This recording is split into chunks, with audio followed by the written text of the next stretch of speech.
How's it going, all my fellow flesh and blood players?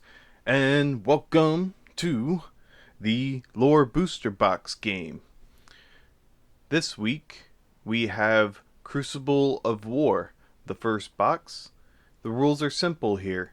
We're going to open up this booster box, and we are going to see if we can pull a legendary or greater. So our pulls are a little bit more difficult for this box. To get a legendary is going to be one of every 240 packs. And for a fabled, it's going to be one in 960 packs.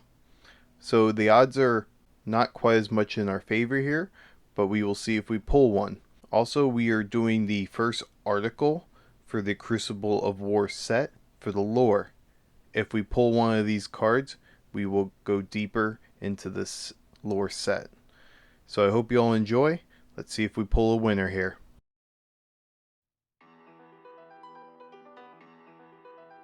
The blade whistled faintly as it soared past her cheekbone. Her head ducked as she sidestepped the raider's attack. With a sharp exhale, she swept past his follow-up attack, sword glancing off her crossblades with a loud clang. Kasai scowled as she sprung backwards, narrowly avoiding a third slash. Out of the corner of her eye, she noticed her fellow Centauri scattered throughout the ruined village. Her feet dragged in the ashen sand, 8 inches of fine powder clinging to her every move. With a flick of her wrist, Kasai deflected a second raider's attack, his dagger sailing as it flew into the remains of a nearby building.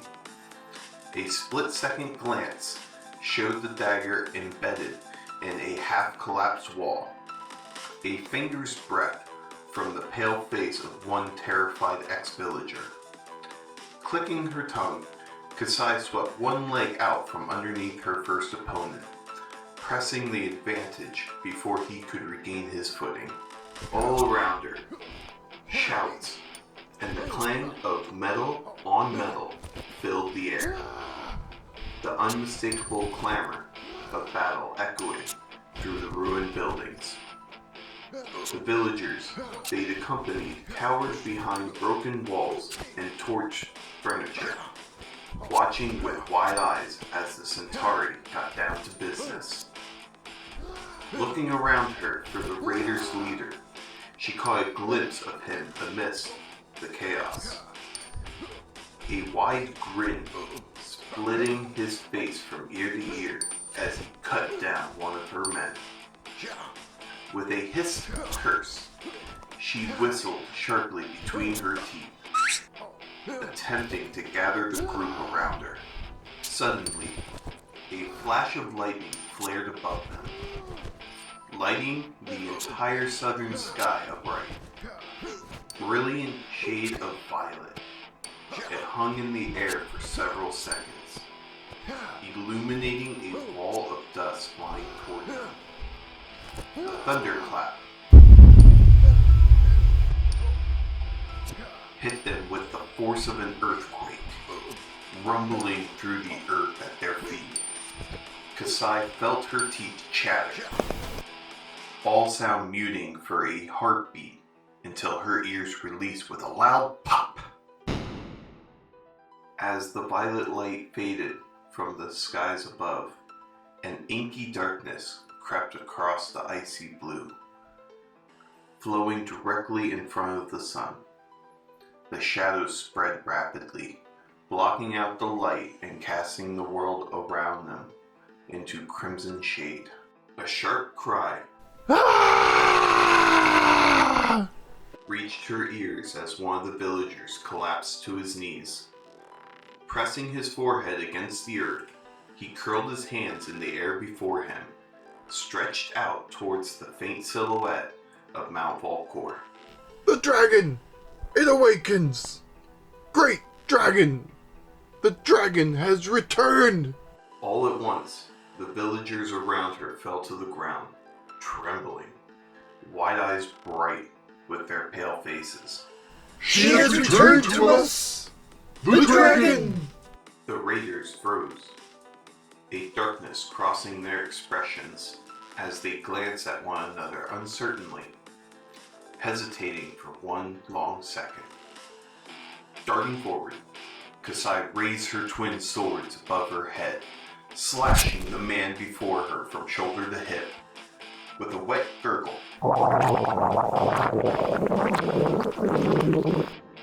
he collapsed, blood spilling into the ashen sands. Blades flashed in the darkness as the Centauri leaped into action, striking down the raiders without hesitation. As his brothers in arms fell, one man attempted to make a run for it, throwing himself into the path of Kasai's blade. With a gesture, she summoned the man toward her, encircling the last few raiders. Once the last raider had dropped to the ground, Kasai marched over to the group's leader, immediately identifiable by his armor. Loosening the straps of his chest plate, she pried it free, turning it over in her hands. Despite his haphazard attempt at erasing the mark, the charred general's signet was still immediately recognizable. With a wide grin, Kasai removed her knife from its pouch, prying the signet free. Oi. Taka stood on the edge of her peripheral vision, face impassive as he gazed down at her. Find what you were looking for? Rising to her feet, Kasai tucked the signet into one of her pouches, shaking the sand from her hair. Yeah, we're good. You? In answer, he raised a bulky sack of goods, nodding to the villagers behind him. Don't even care. Too busy staring at the sky to worry about us. Kasai turned her face toward the sun's silhouette, drawing her hood up with one hand as she stared into the distance.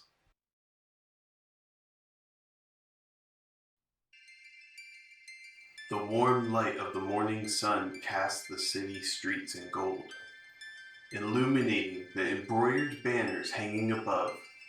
A figure strolled down the ivory pavement, her hair in flaxen gold, silver steel armor gleaming, polished to a brilliant shine. The crimson cloak fluttered in the light breeze, the symbol of Solana embossed onto her chest plate, exchanging a bright smile with one of the merchants. The lieutenant bowed her head in greeting, gaze sweeping across the crowds. As she passed beneath one of the stone archways of the plaza, Dorinthia glanced at the crowd around her, listening to the hum of the nearby marketplace. Buildings lined the path ahead of her, the ivory spires of the solarium stretching above the rooftops, like a shadow passing in front of the sun. Cold seeped down her spine, a sudden feeling of dread making her skin prickle with goose flesh. Frozen, Thea wrapped her fingers around the hilt of her sword, standing perfectly still amongst the bustling crowds. From one second to the next, the city abruptly fell quiet, the day's vibrant buzz plunging into the dead silence of night. A blinding pain hit her with the force of a lightning bolt, driving her to her knees. Thea clutched her skull with both hands, grimacing, vision marred by black spots as she struggled against the pain reverberating inside her head. Distantly, she thought she heard a scream, echoing around her as if she were at the other end of a very long tunnel. After a seemingly endless stretch of time, the pain finally began to ease. Forcing her eyes open, Thea squinted, trying to take in the scene around her. The crowd had parted before her, allowing her to glimpse a scholar kneeling on the other side of the courtyard. His face white as sun-bleached bone, exhaling sharply through gritted teeth. Thea turned her gaze to the ground between them, noting the dust trembling atop the paved stone. Abruptly, the unsettling quiet shattered, voices all around her crying out in alarm. Shade seeped across the courtyard, and when Thea looked up, she realized why. Above them, a darkness blotted out the sun, leaving the world around them blanketed in shadow. Dark storm clouds began to form in the sky, seemingly materializing from thin air. In the distance, the silhouette of Solana's southwest gate shuddered, and as everyone turned as one to look in its direction, it toppled with an audible groan. Even at a distance, Thea could feel the tremble in the ground as it collapsed inward, exposing shadowed figures standing just behind the city halls. A deafening screech filled the courtyard as something streaked through the air.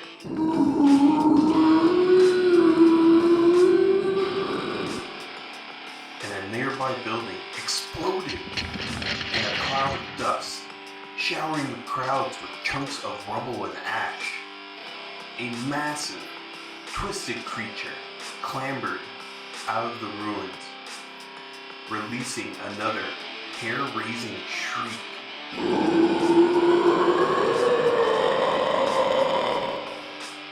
As it staggered to its feet, turning dozens of dark, lightless eyes onto the people gathered in the city streets. The window of the tower above shattered, the glass bursting outward in a shower of broken glass.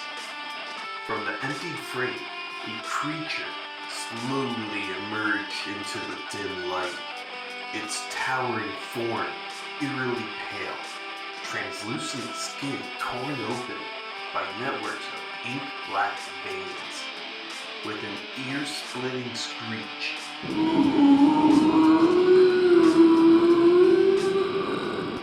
it began to climb through, joining its brethren on the street below. The ice-cold sensation of dread gave way to a flood of panic. Setting her veins alight, her heart grew heavy within her chest, blood pounding in her ears as Thea drew her blade, forcing herself to her feet. She almost choked on the wave of nausea that swept over her.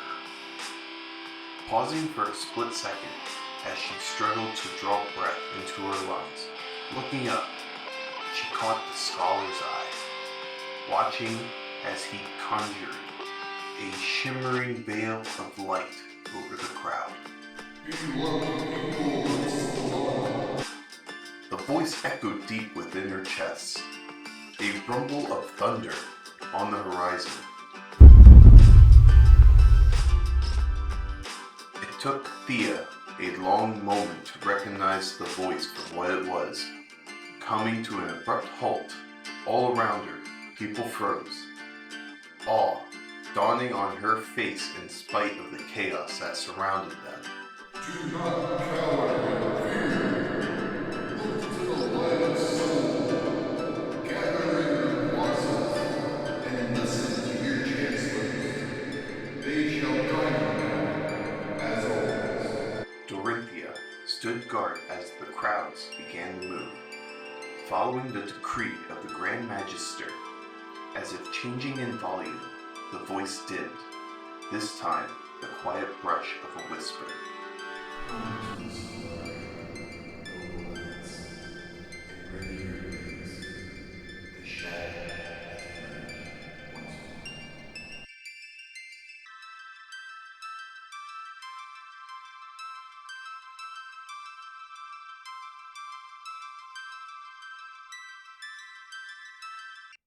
And that concludes our story for today. So let's just relax, listen to some good tunes here, and hope we can pull a winner for another box.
So unfortunately, we didn't pull what we needed to dig further into this game, so it has ended. But if we do get 300 subscribers, I will open up one more box here. I will do a video for that to do a voting to see which hero from this set you would like to see be talked about during that box opening.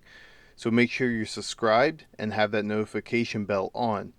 And I will see you all next time.